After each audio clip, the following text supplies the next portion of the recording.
नमस्कार दोस्तों, एक बार फिर हमारे YouTube चैनल में आप लोगों का हार्दिक स्वागत है। लेटेस्ट अपडेट निकल कर आई है कि केंद्रीय कर्मचारी जो बेसब्री से महंगाई भत्ता बढ़ोतरी का इंतजार कर रहे हैं, उनके महंगाई भत्ते को लेकर आ गई है बड़ी अपडेट। महंगाई भत्ते पर केंद्र सरकार ने खेला बड़ा खेल, एक तीर से कर रही है दो निशाने, कर्मचारियों को लाखों का आर्थिक नुकसान। तो दोस्तों हम आपको सब डिटेल में बताएंगे। अगर आप हमारे चैनल पर फर्स्ट टाइम विजिट कर रहे हैं तो चैनल को लाइक कर दीजिए, सब्सक्राइब कर दीजिए, साथ ही साथ वाला आइकन को भी बजा दीजिए ताकि गवर्नमेंट या पेंशन से संबंधित जितने भी न्यूज आती हैं उनकी नोटिफिकेशन आप लोगों के पास तुरंत पहुँच सके। तो करते हैं वीडियो को स्टार्ट बिना किसी देरी की।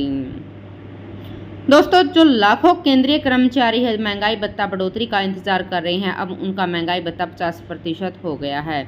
उनके कई भत्तों में बढ़ोतरी भी की गई। ऐसे में कर्मचारी का इंतजार तो खत्म हो गया, लेकिन अब क्या होगा दोस्तों, क्योंकि महंगाई भत्ता 50% हो गया है। आपको बता दें 50% डीए होने के बाद कुछ विभागों ने भत्ते बढ़ा दिए थे, लेकिन बहुत सारे ऐसे विभाग जो भत्तों में बढ़ोतरी नहीं कर रहे। आखिर ऐसा क्यों हो रहा है? अब जाके कर्मचारी को इसके पीछे का असली खेल समझ में आ गया है। 1 जनवरी 2024 से महंगाई भत्ता 50% हो चुका है, लेकिन भत्तों में बढ़ोतरी नहीं की गई। आखिर इसके पीछे क्या कारण था, अब समझ में आ गया है। इसको लेकर अधिकतर विभागों का कहना कि अभी महंगाई भत्ता 50% को क्रॉस नहीं किया, इसलिए हम भत्तों में बढ़ोतरी नहीं करेंगे। साथ में वेतन आयोग की सिफारिश के अनुसार जैसे ही महंगाई भत्ता 50% के ऊपर जाता है, वैसे ही भत्तों में 25% की बढ़ोतरी होती है। ऊपर इसी एक शब्द के कारण पूरा मीनिंग चेंज हो गया। इसी एक शब्द के कारण सभी विभागों का कहना है कि महंगाई भत्ता 50% पर ही पहुंचा है, उससे ऊपर नहीं पहुंचा। महंगाई भत्ता 50% होने के कारण कुल 48 भत्तों में बढ़ोतरी होने वाली थी।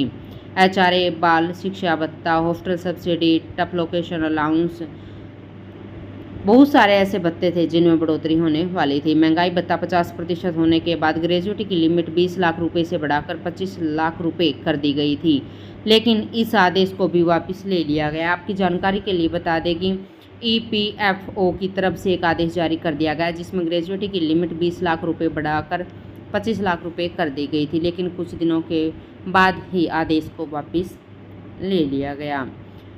दोस्तों अगर केंद्र सरकार महंगाई भत्ते को बेसिक में मर्ज कर देती है तो कर्मचारी की बेसिक सैलरी बढ़ जाएगी, लेकिन महंगाई भत्ता 0% हो जाएगा, जिसे सरकार एक तीर से दो निशाने साध पाएगी। एक तरफ बेसिक मर्ज करके वाह ले रही है और वही भत्तों में बढ़ोतरी करने से भी बच रही है, क्योंकि महंगाई भत्ता मर्ज करने पर डीए 0 हो जाएगा, जिससे साथ में वेतन आयोग की सिफारिश पर कोई प्रभाव नहीं पड़ेगा। साथ में वेतन आयोग की सिफारिश के अनुसार भत्तों में बढ़ोतरी तब होती है जब महंगाई भत्ता 50% के ऊपर जाता है। इस समय महंगाई भत्ता 50% पर लेकिन ऊपर नहीं गया, इसलिए भत्तों में बढ़ोतरी नहीं की।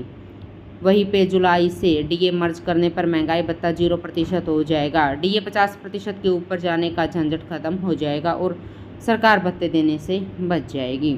इस प्रकार सरकार डीए मर्ज करने वाहवाही भी ले रही है और भत्तों का पैसा भी बचा रही है। दोस्तों महंगाई भत्ता बेसिक में मर्ज करने की बात क्यों हो रही है, इसको लेकर सरकार ने क्या कहा है।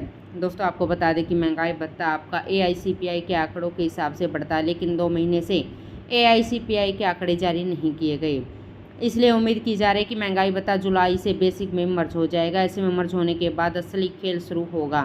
कर्मचारी की बेसिक बढ़ेगी, लेकिन भत्तों में बढ़ोतरी का नुकसान झेलना पड़ेगा। सभी कर्मचारी चुनाव ड्यूटी में व्यस्त थे, इसलिए 2 महीने से एआईसीपीआई के आंकड़े जारी नहीं किए गए।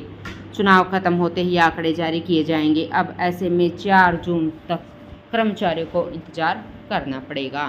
तो दोस्तों आज के लिए इतना ही, मिलते हैं नेक्स्ट वीडियो में। तब तक के लिए जय हिंद, जय भारत।